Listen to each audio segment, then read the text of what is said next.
নতুন ভোরে শুরু ভোটের লড়াই। সকাল 7:30 থেকেই সারা দেশে শুরু হয়েছে ত্রয়োদশ জাতীয় সংসদ নির্বাচনের ভোট গ্রহণ। তবে ভোট শুরুর আগের রাতেই সামাজিক যোগাযোগ মাধ্যম জুড়ে ছিল গুজবের ছড়াছড়ি। একের পর এক গুজবে সয়লাভ ছিল ফেসবুক। এর মধ্যে পটুয়াখালীর 3 আসনে বিএনপি সমর্থিত প্রার্থী গণ অধিকার পরিষদের সভাপতি নুরুল হক নূর তার ফেসবুক পেজে একটি ফটোকার্ড শেয়ার করেন, যেখানে দাবি করা হয় তার প্রতিপক্ষ স্বতন্ত্র প্রার্থী ও বহিষ্কৃত বিএনপি নেতা হাসান মামুন নির্বাচন থেকে সরে দাঁড়িয়েছেন। এ বিষয়ে দ্য ডিসেন্টের পক্ষ থেকে হাসান মামুনকে একাধিকবার ফোন করা হলেও তাকে পাওয়া যায়নি। পরে তার নির্বাচনী ক্যাম্পেইনের ফেসবুক পেজের ইনবক্সে বিষয়টি সম্পর্কে জানতে চাওয়া হলে পেজের অ্যাডমিন নিয়াজ মাহমুদ জানান, দাবিটি সত্য নয়। হাসান মামুন নির্বাচন থেকে সরে দাঁড়াননি।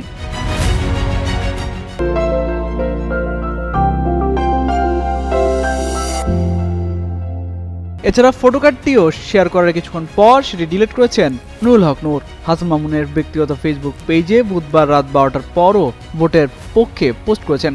সেখানে নির্বাচন থেকে সরে দাঁড়ানোর কোনো তথ্য পাওয়া যায়নি। এদিকে রাতে জামায়াতের কোনো অপরাধের দায় নিবে না এনসিপি।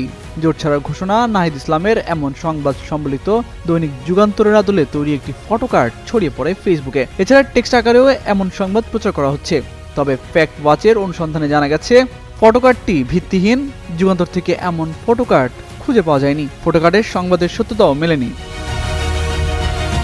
এছাড়া সামাজিক যোগাযোগ মাধ্যমে ঢাকা 7 আসনের ধানের শীষের প্রার্থীকে সমর্থন জানিয়ে সরে দাঁড়ালেন ইসহাক সরকার। দাবিতে কালের কণ্ঠের 11 ফেব্রুয়ারি একটি ফটোকার্ড প্রচারিত হচ্ছে। তবে যাচাইয়ে দেখা যায় প্রচারিত ফটোকার্ডটির সন্ধানে কালের কণ্ঠে ফেসবুক পেজে গেলে 11 ফেব্রুয়ারিতে এমন লেখা সম্বলিত কোনো ফটোকার্ড পাওয়া যায়নি। অন্যদিকে এই রাতকে লাইলাতুল গুজব বলে আখ্যায়িত করেছেন জামায়াতের আমির ডাক্তার শফিকুর রহমান। বুধবার রাত 11টার কিছু পরে নিজের ভেরিফাইড ফেসবুক পেজে তিনি লিখেন, প্রিয় দেশবাসী, লাইলাতুল গুজব চলছে।